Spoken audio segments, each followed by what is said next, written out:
من الشیطان الرجیم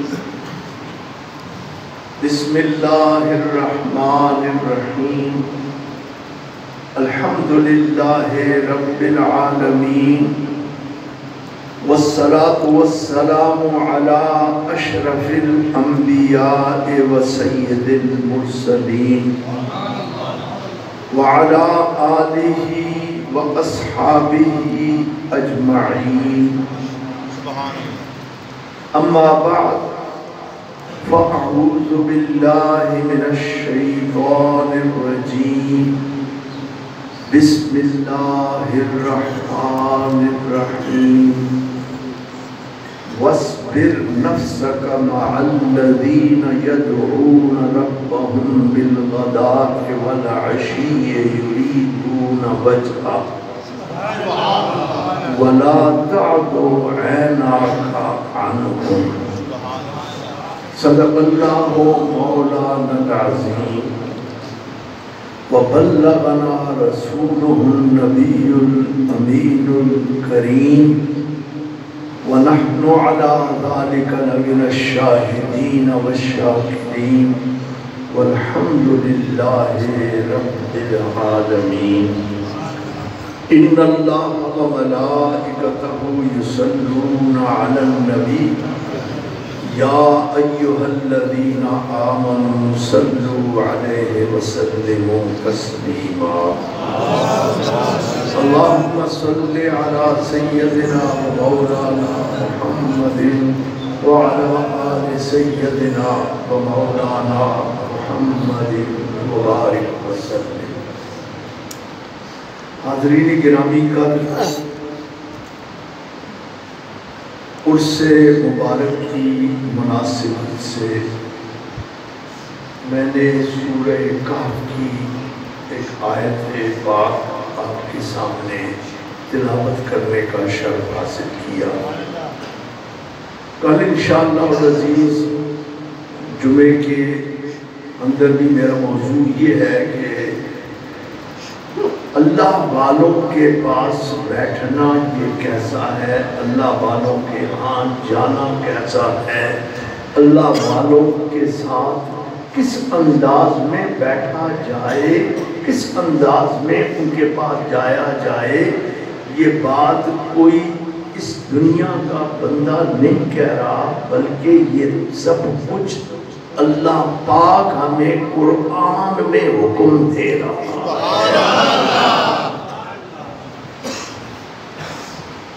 میں اس لیے میں نے یہ موضوع چنا نہ کہ پچھلے جمعے پر بھی میں اس حوالے سے بات کر چکا ہوں، اور آپ چونکہ پیر بھائی پچھلے جمعے پر نہیں تھے تو میں یہ بھی چاہتا ہوں کہ اس چیز کو دوبارہ سے اعادہ کروں تاکہ کل آپ میرے ساتھ پھر آگے چل سکیں۔ ہم آج کل کے اس دور کی میں بات کرتا ہوں۔ اس سے پہلے یہ ہوتا تھا، جو ہمارا بچپن کا یا جوانی کا دور تھا، کہ اہل علم کے پاس جا کر کے سیکھا جاتا تھا، اور اہل اللہ کی محافل میں بیٹھ کر کے اہل علم حضرات کے پاس بیٹھ کر کے کچھ اخذ کیا جاتا تھا، اور اس میں فائدہ یہ ہوتا تھا کہ وہی بات ہمیں بتائی جاتی تھی جو بات حقیقت ہوتی تھی۔ سبحان اللہ۔ اب ایک نیا فیشن چل گیا، آج کل کا سب سے بڑا مفتی گوگل ہے، تو مسئلہ پوچھنا ہوتا ہے تو ہم فوراً گوگل پہ سرچ کرتے ہیں۔ اب بری بات نہیں تحقیق کرنا، سرچ کرنا اچھی بات ہے، لیکن گوگل پہ جو میٹر موجود ہے وہی سامنے آئے گا نا۔ اب وہ میٹر اپلوڈ کرنے والا کون ہے، اس کی اتھینٹسٹی کیا ہے، اس کے بارے میں گوگل خاموش ہے۔ اور ہم کیا کرتے ہیں، اپنی عقل کو استعمال کر کے اس سے ایک معنی اخذ کرتے ہیں، اور اسی کو پھر ہم میں عقیدہ بنا لیتے ہیں، اور تصور یہ کر بیٹھتے ہیں اپنے آپ میں کہ ہم نے بتانے والے پہلے سارے وہ تو کم علم لوگ تھے، حدیث میں یہ چیز موجود ہے، قرآن پاک میں یہ چیز موجود ہے، تو ہمیں کسی اور سے پوچھنے کی کیا ضرورت ہے؟ اور جو ایک غلط روش پڑ گئی ہے وہ یہی بات ہے کہ آپ کسی بات کے حوالے سے بات کریں تو پہلا سوال یہ ہوتا ہے قرآن میں ہے، دوسرا سوال ہوتا ہے حدیث میں ہے۔ اب اگر میں ایک بات کروں، اس پہ کوئی شک نہیں کہ قرآن میں ہر چیز کا بیان موجود ہے، یہ قرآن کا دعویٰ ہے اور اللہ کا دعویٰ غلط نہیں ہو سکتا کہ تبیان لکل شیء، ہر چیز کے بیان کرنے والا ہے قرآن۔ وَلَا رَتْبٍ وَلَا يَابِسٍ إِلَّا فِي كِتَابٍ مُبِينٍ، کوئی بھی خشک و تر چیز ایسی نہیں جس کا ذکر قرآن میں موجود نہ ہو۔ لیکن ایک بات یاد رکھیں، اجمال تفصیل کا محتاج ہوتا ہے، اجمال میں بات سمجھ میں نہیں آتی جب تک اس کی تفصیل نہ ہو۔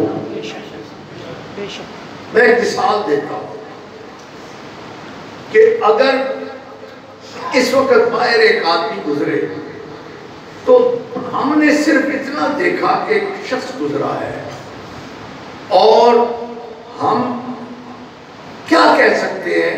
ہم کہہ سکتے ہیں ایک شخص گزرا، بس اس کے بعد ہم مزید نہیں۔ لیکن یہ تو اجمال ہے نا، اب اس کی تفصیل کیا ہے؟ وہ کوئی بندہ ہمیں آ کے دکھائے گا کہ جس شخص کو آپ نے دیکھا ہے وہ تو فلاں تھا، اس کا زید نام تھا، بکر نام تھا، عمر نام تھا۔ اب یاد رکھیں، نکرہ عام ہوتا ہے اور اس کی پہچان معرفہ ہے۔ میں مثال دیتا ہوں، یہ انسان بیٹھا ہوا ہے، اب اس کی پہچان کیا ہے؟ اس کی پہچان اس کا نام ہے عبدالوہاب۔ اب جو آگے بڑھتے جائیں گے آپ کو ان کے بارے میں تفصیل سمجھ میں آتی چلی جائے گی۔ یہ لکی کے رہنے والے ہیں، یہ تاجر ہیں، تجارت کرتے ہیں، یہ بڑے نیک آدمی ہیں، عبادت گزار ہیں، تہجد گزار ہیں اور بڑی سوچ بوجھ والے بندے ہیں، اور ان کے پاس اللہ تبارک و تعالیٰ کے فضل سے بہت ساری نعمتیں ہیں۔ اب جتنی تفصیل میں جاتے جائیں گے ان کا تعارف اور واضح ہوتا چلا جائے گا۔ بالکل اسی چیز کو اگر آپ غور کریں تو ہمیں قرآن میں بعض چیزیں بتائی گئیں لیکن ہمیں وہ سمجھ میں اس وقت تک نہیں آئی جب تک کسی سمجھانے والے نے ہمیں سمجھایا نہیں۔ میں اس پر ایک ایسی مثال دینے لگا ہوں جس مثال کو رد کرنے کا سوال ہی پیدا نہیں۔ صحابہ سے زیادہ کچھ جاننے والا تھا۔ اب صحابہ میں بھی نا، میں عام صحابہ کی بات نہیں کرتا بلکہ میں ان 4 کی بات کرتا ہوں جو افضل ترین اور اعلیٰ ترین مقام کے حامل ہیں ہر لحاظ سے، علم میں بھی یکتا، عمل میں بھی یکتا، مصطفیٰ کے قرب میں بھی یکتا، اپنی تقوی میں بھی، زہد میں بھی یکتا، ان جیسا نہ کوئی ہوا نہ قیامت تک ہو سکتا ہے۔ لیکن قرآن پڑھا، نماز کا حکم ملا، اقیم الصلاۃ، نماز قائم کرو۔ اب حکم تو تھا لیکن سب کے سب حیران تھے کہ کیسے کریں۔ پھر کچھ اشارے اور اجمالاً موجود تھے، مثلاً سجود، سجدے کی بات موجود ہے، رکوع کی بات موجود ہے، قیام کی بات موجود ہے، جلسے کی بات موجود ہے، ذکر قرآن میں ہے، لیکن کسی کو نہیں تھا پتا کہ سجدہ کیا کیسے جاتا ہے، کسی کو نہیں تھا پتا کہ رکوع ہوتا کیسے ہے، کسی کو نہیں تھا پتا کہ قیام کیسے کیا جاتا ہے، کسی کو نہیں تھا پتا کہ جلسے کی نوعیت کیا ہوگی اور کیا ہے۔ تو پھر کیا ہوا؟ صحابی اس پر نہیں رکے کہ اب جیسے مرضی کرنے میں حکم مل گیا، قرآن میں کافی ہے ہمارے لیے قرآن، ہمیں کسی اور چیز کی ضرورت نہیں۔ اگر ہر ایک کے لیے قرآن کافی ہوتا اور کسی اور سے پوچھنے کی ضرورت نہ ہوتی تو چار یار کبار جناب صدیق اکبر، جناب فاروق اعظم، جناب عثمان ذی النورین اور جناب حیدر کرار رضوان اللہ تعالی علیہ مجمعین سے بڑھ کر کون جاننے والا ہو سکتا ہے؟ لیکن حدیث اٹھائیے، ہر ایک سراپا سوال بن کر کھڑا ہے، یا رسول اللہ نماز پڑھنے کا حکم تو ہے پر پڑھیں کیسے؟ گویا اجمال کی تفصیل نہ ہو تو بات نہیں بنتی، تو مجھے کہنے دیجئے کہ قرآن کی تفصیل کیا ہے؟ فرمان مصطفیٰ۔ جواب آ گیا۔ اب یہ نہیں بتایا کہ قیام تم نے کیسے کرنا ہے، رکوع تم نے کیسے کرنا ہے، سجدہ کیسے کرنا ہے، کہا مجھے دیکھو، مجھے دیکھو، جیسے میں پڑھتا ہوں ویسے ہی تم بھی پڑھو۔ اب یہاں میں ایک جملہ بولنے لگا ہوں، ہو سکتا ہے کہ کوئی سننے والا اعتراض کر دے کہ یہ تم کیا کہتے ہو۔ خدا کی قسم اللہ کا وہ فرض اس وقت تک ادا نہیں ہو سکتا جب تک اس نے مصطفیٰ کی سنتوں پر عمل نہ کیا۔ نعرہ تکبیر، نعرہ رسالت، نعرہ حیدری۔ دیکھو مجھے، جیسے میں پڑھتا ہوں ویسے پڑھو، مجھے کہنے دو کہ جو کام مصطفیٰ نے کیا اس پر عمل کرنا یہ کیا ہے؟ یہ سنت ہے۔ مجھے کہنے دیجئے کہ اللہ کا وہ فرض جس سے کا سوال روز محشر سب سے پہلے ہونا ہے، اس کے بارے میں بھی اللہ کے محبوب نے کہہ دیا میری سنت سمجھ کے ان اداؤں کو اپنا لو گے جو میری ادائیں ہیں تو فرض ادا ہو جائے گا، نہیں اپناؤ گے ٹکرے مارتے رہو گے، اللہ کی بارگاہ میں اس کو جذبِ قبولیت نہیں ملے۔ سبحان اللہ، سبحان اللہ۔ قرآن اگر اتنا ہی آسان ہوتا نا سمجھنا، اتنا ہی آسان ہوتا تو پھر قرآن میں یہ حکم نہ آتا فَاسْأَلُوا أَهْلَ الذِّكْرِ سبحان اللہ، إِن كُنتُمْ لَا تَعْلَمُونَ۔ جس چیز کا پتہ نہ چلے گوگل پہ مت جاؤ بلکہ اہل ذکر کے پاس جاؤ، اس لیے کہ قرآن کی تفصیل اگر کوئی جانتا ہے نا تو وہ کوئی اور نہیں جانتا، صرف اہل ذکر ہی جانتا۔ اب یہاں میں ایک بات اور کرتا ہوں، اہل ذکر کہا، اہل علم نہیں کہا۔ تو یہ چاہیے تھا نا اہل علم، اس لیے کہ علم والے بھٹک سکتے ہیں، ذکر والے نہیں بھٹک سکتے ہیں۔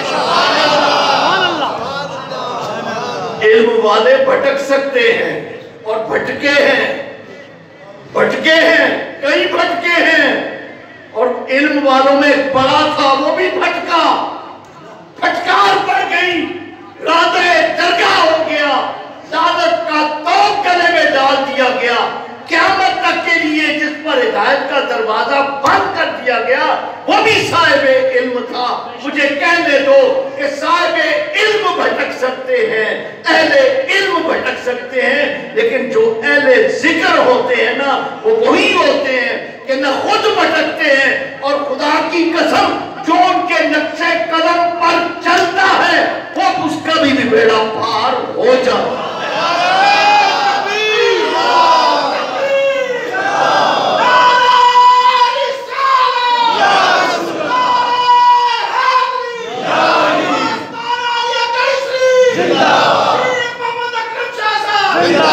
اہل ذکر فَاسْأَلُوا اہل ذکر ان کنتم لا تعلمون، تمہیں نہیں پتا، ادھر ادھر بھٹکتے مت پھرو، کتابیں چھوڑو، 7 کتابوں 7 ورق درنا کن روئے دل را جانب دلدار۔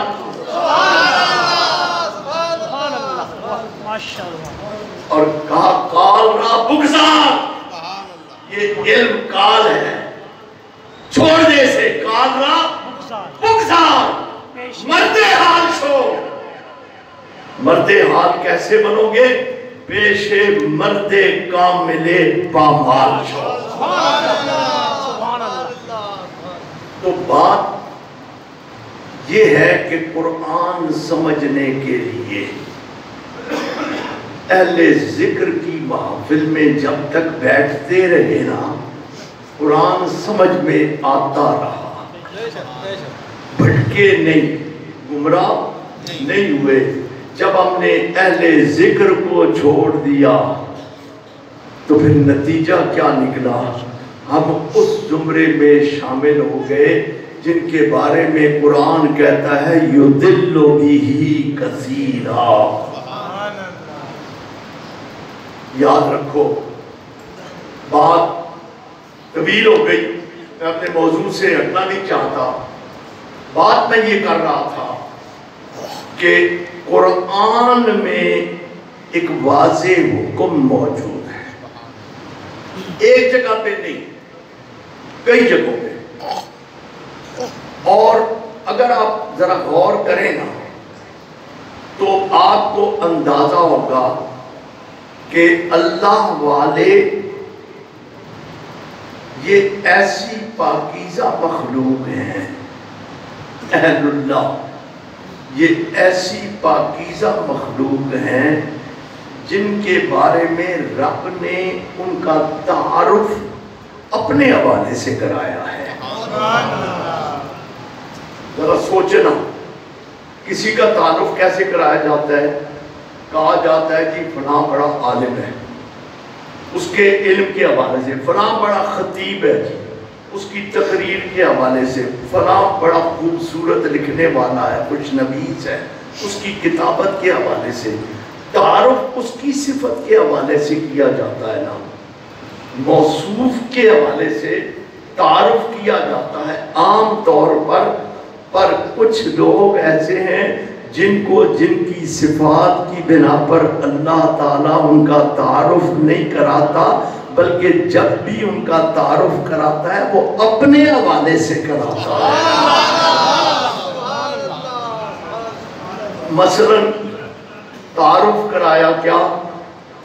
کہا اللہ ان اولیاء اللہ لا خوف علیہم ولا هم یحزنون۔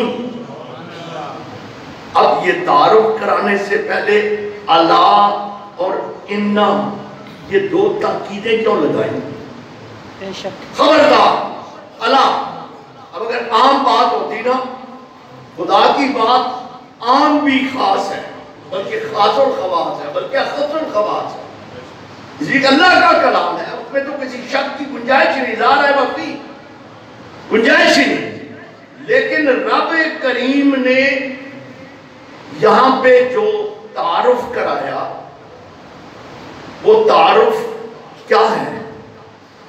اللہ خبردار ان بے شک اولیاء اللہ ہے لا خوف علیہم ولا هم یحزنون، ان کو کوئی ڈر نہیں، کوئی خوف نہیں۔ اور جو کہتا ہے نا ان کو اپنے انجام کا پتہ نہیں، پھر اس نے قرآن پڑھا ہی نہیں، قرآن تو کہتا ہے میں ان کی بات اس جہان میں بھی مانتا ہوں، اس جہان میں بھی مانتا ہوں۔ قرآن تو کہتا ہے جو مجھ سے مانگتے ہیں میں انہیں عطا کرتا ہوں، میں انہیں عطا کرتا ہوں۔ انشاءاللہ اس موضوع پر میں کسی دن بات کروں گا کہ رب جس قدر محبت کا اظہار اپنے بندوں سے کرتا ہے نا، اس میں وہ کیا کہتا ہے؟ کہتا ہے کہ مجھ سے جو مانگتے ہیں میں انہیں دے دیتا ہوں۔ اب میں نے جو بات کی بڑی بات ہے نا کہ خدا کہے کہ انہیں کوئی خوف اور غم نہیں ہوگا۔ خوف ہوتا ہے مستقبل کا، غم ہوتا ہے ماضی کا۔ اب کہا نہ خوف ہے مستقبل کا کہ کیا ہوگا۔ یاد رکھنا جو کہتے ہیں ان کو کوئی پتہ نہیں اپنے انجام کا، میں کہتا ہوں خدا نے جب کہا نے کوئی خوف نہیں تو اس کا مستقبل سیکیور کر کے اعلان کیا۔ بے شک ان کا مستقبل اتنا سیکیور ہے کہ انہیں ذرا برابر بھی خوف نہیں۔ الا ان اولیاء اللہ لا خوف علیہم، ان کو مستقبل کا کوئی خوف نہیں۔ اور نعرہ تکبیر،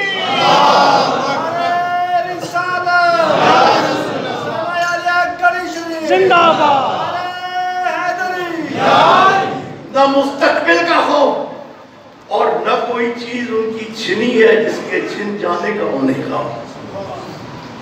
اچھا یہاں ایک بات اور بھی کرتا ہوں، کہتے ہیں نا اللہ کے ولی ہمیشہ حال میں ہی رہتے ہیں، نہ مستقبل کی پرواہ کرتے ہیں نہ ماضی کا رونا روتے ہیں، وہ حال میں مست ہوتے ہیں۔ اور شاید یہ میں اپنے دل کی بات کرتا ہوں کہ میرے سا بتاؤں مجھے نہیں پتا، لیکن حال اس کو اسی لیے کہا جاتا ہے کہ وہ کیفیت جس میں وہ محو ہوتے ہیں نا اور یار کے نظارے میں پڑے ہوتے ہیں، نہ انہیں ماضی کا پتہ ہوتا ہے نہ انہیں مستقبل کا پتہ۔ وہ اس رنگ میں اتنے مست ہوتے ہیں، اتنے محو ہوتے ہیں، عالم محویت میں نہ ماضی کا غم نہ مستقبل کا خوف، وہ حال میں ہی مست رہتے ہیں۔ سبحان اللہ۔ اب میں بات واقف لاتا ہوں اپنے موضوع پر۔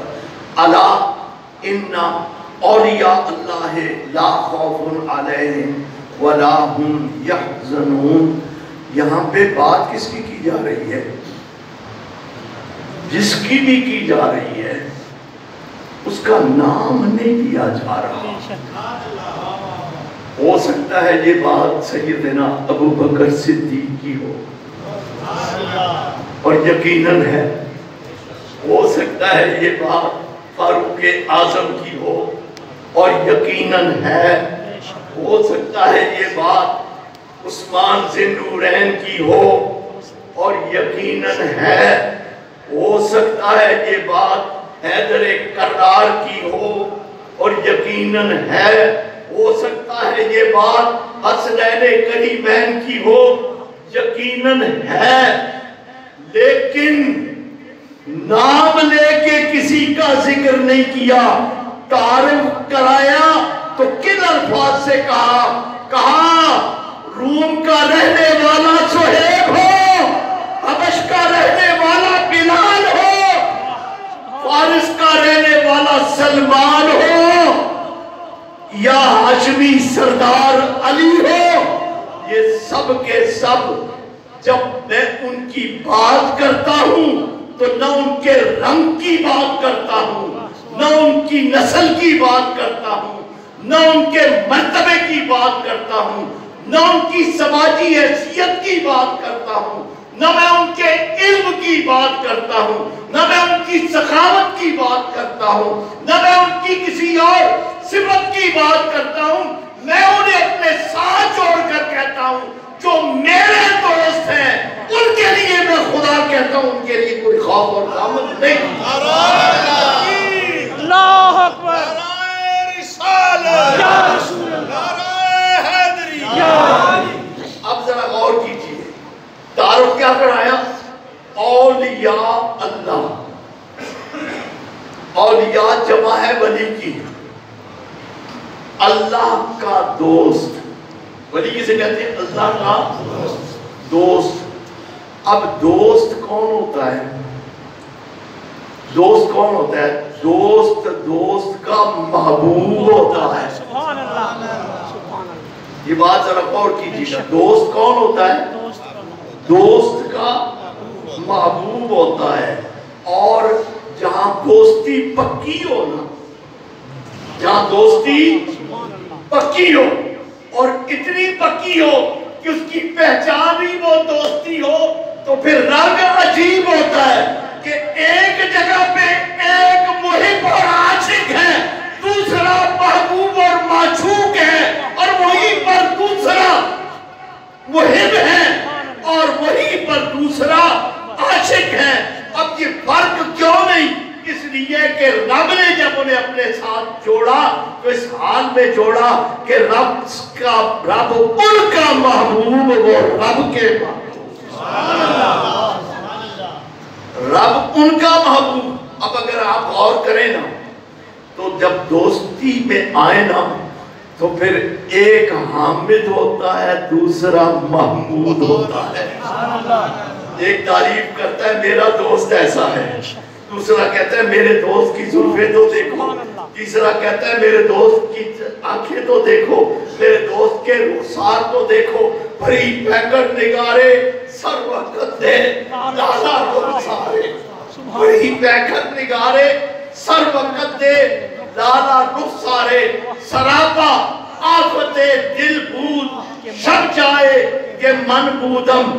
یہاں پہ غور کرو نا تو سنگر کا سردار ہے، سنگر کا سردار ہے، چشتیوں کا پیشوا ہے، فاضل شاہ کا پیر ہے، خواجہ شاہ سلیمان توسوی.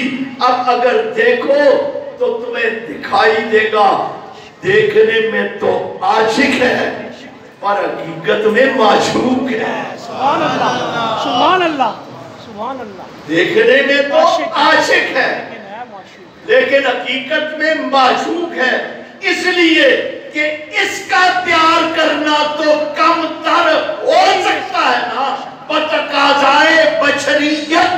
اس میں تو کوئی کمی ہو سکتی ہے نا، لیکن اس میں کوئی کمی نہیں. جب وہ محب بن جاتا ہے، یہ محبوب بن جاتا ہے، تو خدا کی قسم اس کی شان ہی نرالی ہوتی ہے. نعرہ تکبیر، نعرہ رسالت، نعرہ حیدری، دربار عالیہ گڑھی شریف، پیر محمد اکرم شاہ صاحب. پھر شان کیا ہوتی ہے؟ پھر شان کیا ہوتی ہے؟ شان یہ ہوتی ہے کہ اللہ کہتا ہے وَاصْبِرْ نَفْسَكَ، سبحان اللہ، وَاصْبِرْ نفسک، دل تھام لو، سبحان اللہ سبحان اللہ اپنے آپ کو مطمئن کر لو. سبحان اللہ. تقی عثمانی نے بڑا خوبصورت ترجمہ کیا. دیوبندی عالم مولانا تقی عثمانی نے بڑا خوبصورت ترجمہ کیا. وَاصْبِرْ نَفْسَكَ، اور اپنے آپ کو مطمئن کر لو. اب ذرا غور کرو، اطمینان اطمینان کیسے ملتا ہے؟ اطمینان کیسے ملتا ہے؟ قرآن کہتا ہے اللہ کا ذکر کرنے سے اطمینان ملتا ہے. اللہ بذکر اللہ تطمئن القلوب. لیکن اللہ کہتا ہے تم اپنے آپ کو مطمئن کر لو. وَاصْبِرْ نَفْسَكَ، کہاں پہ؟ اے اللہ مسجد میں جا کر، اے اللہ بیت اللہ میں بیٹھ کر، اے اللہ کسی غار میں بیٹھ کر، کہاں بیٹھ کر اپنے آپ کو مطمئن کر لوں؟ کہاں کہیں اور نہیں، میرے پیاروں کے پاس بیٹھ کر. سبحان اللہ سبحان اللہ. وَاصْبِرْ نَفْسَكَ. اب یہاں پہ ایک بات ذہن میں رکھنا، میں تو چونکہ عربی جانتا نہیں اس لیے میں کوئی لمبی چوڑی بات نہیں کرتا، پر جتنا مجھے پتا ہے نا کہ حکم جو ہے نا وہ وجوب کا متقاضی ہوتا ہے، وہ تقاضا کرتا ہے اس کام کے لازم کرنے کو. جب میں حکم دیتا ہوں نا اٹھ جاؤ. اب میرا حکم تقاضا کرتا ہے کہ جس کو میں حکم دے رہا ہوں وہ اٹھ جائے. سبحان اللہ. بات آپ سمجھ گئے؟ بے شک. تو جب اللہ تبارک و تعالیٰ حکم دیتا ہے تو جس کام کا خدا حکم دے وہ واجب ہو جاتی ہے یا فرض ہو جاتی ہے. سبحان اللہ. یہ مسئلہ ہے. جب خدا حکم دے تو وہ کام کرنا تم پر واجب. اب خدا کیا کر رہا ہے؟ امر کا صیغہ ہے فاصبر نفسک، اور مطمئن ہو کر بیٹھ جاؤ. یا اللہ کہاں؟ مع الذین، سبحان اللہ. ان کے ساتھ. یا اللہ کن کے ساتھ؟ یدعون ربہم. اب یہ کوئی مصطفیٰ کے زمانے کا ہو یا قیامت کے قرب میں آنے والا ہو، حکم سب کے لیے ہے. بے شک. سبحان اللہ. سبحان اللہ. سبحان اللہ. ہمیں لوگ جاتے ہیں نا شان نزول فلاں کے لیے تھا اور فلاں کے لیے. قرآن کی ہر آیت قیامت تک کے لیے، اللہ کا حکم قیامت تک کے لیے ہے. بے شک. یہ حکم اس ساتھ کے لیے نہیں تھا. وَاصْبِرْ نَفْسَكَ مَعَ الَّذِينَ، ان کے ساتھ بیٹھ جاؤ اطمینان سے. بیٹھے رہو. کس کے پاس بیٹھے رہے؟ وَاصْبِرْ نَفْسَكَ مَعَ الَّذِينَ يَدْعُونَ رَبَّهُمْ بِالْغَدَاةِ وَالْعَشِيِّ. ان کے پاس ٹک کے بیٹھ جاؤ جو دن رات اپنے رب کو یاد کرتے ہیں. سبحان اللہ. وَاصْبِرْ نَفْسَكَ مَعَ الَّذِينَ يَدْعُونَ رَبَّهُمْ بِالْغَدَاةِ وَالْعَشِيِّ. سبحان اللہ. وہ دن رات اللہ کی بندگی کرتے ہیں. ان کے پاس اللہ کو بندگی جنت کے لیے کرتے ہیں. اللہ کو بندگی دوزخ کے ڈر سے کرتے ہیں. ایسا حساب کتاب کرنے کے لیے فلاں کیا تو 1,00,000 کا ثواب ملے گا، فلاں جگہ کی تو 50,000 کا ثواب ملے گا، فلاں جگہ کی تو 35 کا ملے گا، فلاں جگہ کی تو آج کا تو کیلکولیٹر لے کے ہمارے دعوت اسلامی والے بھی کرتے ہیں اتنے کروڑ بس وہ کر دیا اور اتنے کروڑ. جو اللہ والے ہیں نا وہ گنتیوں کے معاملے میں نہیں پڑتے، اس لیے کہ وہ اللہ کی یاد اور اس کا ذکر اور اس کی بندگی جنت کی لالچ میں یا دوزخ کے ڈر سے نہیں کرتے. کرتے ہوتے تو رب اگلی بات خود نہ فرما دیتا. وَاصْبِرْ نَفْسَكَ مَعَ الَّذِينَ يَدْعُونَ رَبَّهُمْ بِالْغَدَاةِ وَالْعَشِيِّ. یہاں تک تو بات کوئی شک نہیں نا. اب ہو سکتا ہے آپ صاحب اٹھ کے مجھے کہنے کی نہیں میں تو اللہ کی یاد دن رات کرتا ہوں پر میں تو جنت کے لیے کرتا ہوں. عبدالرحمان صاحب کہتے ہیں لیکن میں تو دوزخ کے عذاب سے ڈر کی وجہ سے یہ دونوں کام بھی اچھے ہیں. تقویٰ ہے اور صبر اللہ دے تو کیوں نہ لے، اس پر شکر بھی ادا کریں، اس کی طلب بھی کریں. جنت کی طلب، دوزخ سے بچنے کی دعا، یہ تو بڑی نیکی کی باتیں ہیں. لیکن کچھ اور لوگ ہیں جو ان چکروں میں نہیں پڑتے، جو ثواب و عذاب کے چکروں میں نہیں پڑتے. ان کی طلب کچھ اور ہی ہوتی ہے. رب کہتا ہے میں جن کی بات کرتا ہوں نا وہ جنت دوزخ والے نہیں. وہ کیوں؟ وہ تو بندگی کرتے ہیں محض میری ذات کی خاطر، مجھے راضی کرنے کے لیے. یریدون وجہ. اب صوفیاء کے نزدیک لفظ وجہ جب اللہ کے لیے آتا ہے تو اس سے مراد اللہ کی ذات ہوتی ہے. فثم وجہ اللہ، وہاں پہ بھی وجہ سے مراد اللہ کی ذات. یہاں پہ بھی وجہ سے مراد اللہ کی ذات. جو محض اللہ کی خاطر اس کی بندگی کرتے ہیں ان کے پاس بیٹھ جاؤ، ان کی معیت میں آرام کے ساتھ. اور کیسے بیٹھو؟ اب اس جملے پر خدا کی قسم یہ آیت میں نے پڑھی، میرا دل کرتا ہے میں جتنا میری زندگی ہے میں اسی کو بیان کرتا ہوں. یہ جو اگلا جو جملہ ہے وہ ذرا سننا اور دل تھام کے بیٹھنا سننا. اللہ کہتا ہے وَاصْبِرْ نَفْسَكَ مَعَ الَّذِينَ يَدْعُونَ رَبَّهُمْ بِالْغَدَاةِ وَالْعَشِيِّ يُرِيدُونَ وَجْهَهُ وَلَا تَعْدُ عَيْنَاكَ عَنْهُمْ. ایسے نہیں کہ بیٹھو اور ادھر ادھر دیکھتے رہو, تمہاری نگاہیں ان کے چہرے پر ٹکی ہونی چاہیے, ان پر سے نظریں نہ ہٹاؤ, ان کے سے نظریں نہ ہٹاؤ. وَلَا تَعْدُ عَيْنَاكَ عَنْهُمْ, ان سے نظریں نہ ہٹاؤ. تُرِيدُ زِينَةَ الْحَيَاةِ الدُّنْيَا, زینت حیات دنیا کو چھوڑو, تم ان کے ساتھ ایسے بیٹھو کہ وہ تیری نگاہ میں رہے, ان کا چہرہ ہو تیری نظریں. نعرہ تکبیر,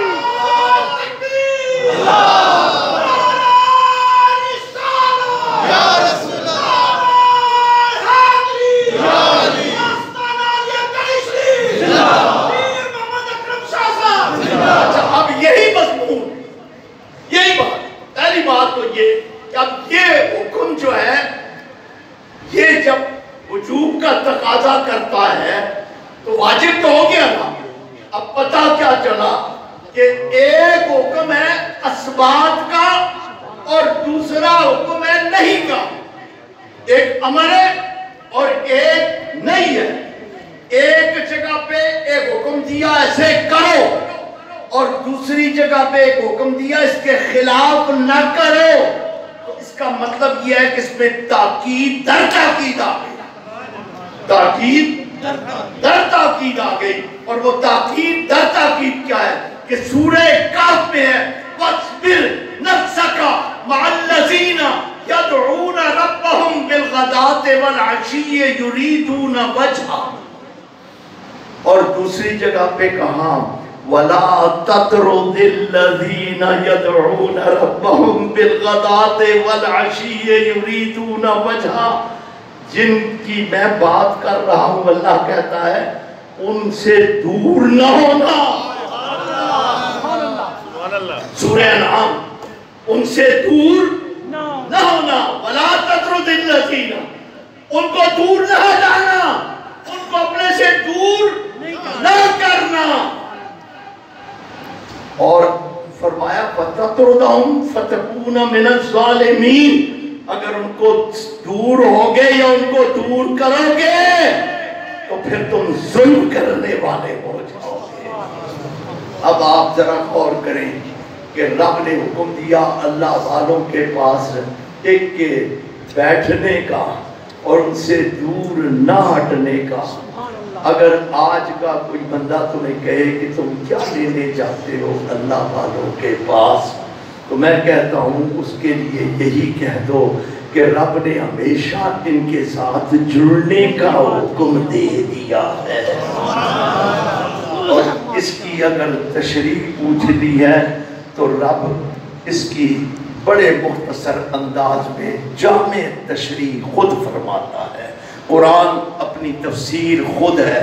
فرمایا یا ایھا الذین آمنوا, اے وہ لوگوں جو صاحبان ایمان ہو, اللہ سے ڈرو. اب جب یہ جملہ بولا جاتا ہے نا اتقوا اللہ, تو ایک قسم کی وارننگ ہوتی ہے, یہ ذہن میں رکھنا. جب بھی جملہ بولا جائے گا اللہ سے ڈرو, تو یہ کیا ہے, یہ ایک وارننگ ہے. یا ایھا الذین آمنوا اتقوا اللہ, اے ایمان والو اللہ سے ڈرو. کیا کریں مولا, وَكُونُوا مَعَ الصَّادِقِينَ, یہ جو سچے ہیں نا ان کے ساتھ پکے پکے جڑ جاؤ. اب اگر یہی 3 آیات قرآنی دیکھ لو, کیا حکم ملتا ہے کہ اللہ والوں سے تعلق جوڑ لو. یہ جو میں اور آپ آتے ہیں, بیٹھتے ہیں, باتیں سنتے ہیں, ذکر سنتے ہیں, یہ کس لیے کہ اللہ والوں سے وہ تعلق جڑا رہے, اللہ والوں سے وہ تعلق جڑا رہے. یاد رکھو اللہ والوں سے تعلق جوڑے رکھو گے نا تو اس کے بڑے فائدے ہیں. اس کے بڑے فائدے فائدے ہیں۔ سب سے بڑا فائدہ کیا ہے؟ سب سے بڑا فائدہ یہ ہے کہ یہ وہ لوگ ہیں جن پر اللہ کی نعمتیں دن رات برستی ہیں، بے شک اور عالم اتنا عرفہ اور اعلیٰ ہے بے شک کہ اللہ والے جہاں پر ہوں وہاں پہ رحمتوں کا حال کیا ہوگا، وہاں پہ رحمت رحمتوں کا حال کیا ہوگا کہ اگر وہ نہ بھی ہو، اللہ والے موجود نہ بھی ہو۔ خواجہ معظم شاہ صاحب 2004 میں چلے گئے، دسمبر 2004 میں چلے گئے، 18 سال بیت گئے، وہ چلے گئے۔ اب کوئی کہتا ہے اب ان کے ساتھ کیا بات کرنی ہے؟ میں کہتا ہوں میں اپنے نبی کی بات کو سبحان اللہ سچ مانتا ہوں، سچ جانتا ہوں، اور سچ کے علاوہ اور کسی چیز کا تصور و گمان بھی نہیں کیا جا سکتا جہاں شک کی بھی گنجائش نہیں، وہم کی بھی گنجائش نہیں، تردد کی بھی گنجائش نہیں۔ وہ ہے قول مصطفیٰ۔ میرے مصطفیٰ نے کہا وہ ہوں یا نہ ہوں، سبحان اللہ وہ ہوں یا نہ ہوں، عند ذکر الصالحین، جس جگہ میرے محبوبوں کا ذکر ہوگا، عند ذکر الصالحین، جہاں اللہ والوں کی باتیں ہو رہی ہوں گی، جہاں اللہ والوں کا ذکر ہو رہا ہوگا۔ اب محل نہیں بتایا کہ مسجد میں بیٹھ کر، محل نہیں بتایا بیت اللہ میں بیٹھ کر، محل نہیں بتایا کشتی میں بیٹھ کر، محل نہیں بتایا فضا میں جہاز میں بیٹھ کر، محل نہیں بتایا گاڑی میں بیٹھ کر، محل نہیں بتایا سواری پہ چلتے ہوئے گھوڑے پہ بیٹھ کر، نہ کوئی شرط نہیں رکھی، نہ جگہ کی، نہ وقت کی، نہ مقام کی، کوئی شرط نہیں رکھی۔ کہا جس جگہ پر بھی ہو اللہ والوں کا ذکر کرو گے تنزل الرحمہ، اللہ کی رحمتیں نازل ہونا شروع ہو جائیں گی۔ سبحان اللہ، نعرہ تکبیر، نعرہ رسالت، نعرہ حیدری، عند ذکر الصالحین تنزل الرحمہ، جہاں پہ صالحین کا ذکر ہو۔ کیوں؟ اس لیے کہ اللہ والوں کو، جب اللہ والوں کے ساتھ اللہ کو پیار ہوتا ہے نا، تو پھر اللہ والوں کو ان کی باتیں بھی اچھی لگتی ہیں، ان کا ذکر بھی اچھا لگتا ہے۔ تو میں آپ سے سوال کرتا ہوں کہ اگر ذکر ہی اتنا اعلیٰ ہے کہ باعث بنتا ہے رحمتوں کے نزول کا، تو مجھے بتاؤ جہاں اللہ والے خود موجود ہوں گے وہاں اللہ کی رحمتوں کا حال کیا ہوگا؟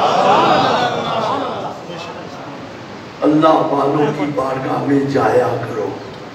انشاءاللہ العزیز اگلے جمعے پر مزید بات ہوگی، کل بھی، لیکن جو بنیادی چیز میں آپ کے سامنے رکھنا چاہتا ہوں وہ یہ کہ یہ لوگ قبروں میں بھی زندہ ہیں، اور وہی جو بات ابھی میرا پیارا بیٹا عبدالرحمن شعر میں کہہ رہا تھا نا کہ تہے خاک بھی لحد میں تیرا نام چل رہا ہے، یقیناً وہ نام تہے خاک بھی چلتا ہے، سرے عرش بھی چلتا ہے۔ اللہ تبارک و تعالی ہمارے دلوں میں ان کی محبت بسا دے، ہمیں ان کی معیت کا شرف عطا کر دے، اور ہم پر بھی وہ کرم کر دے۔ وما علیہ الا البلاغ المبین۔ سبحان اللہ۔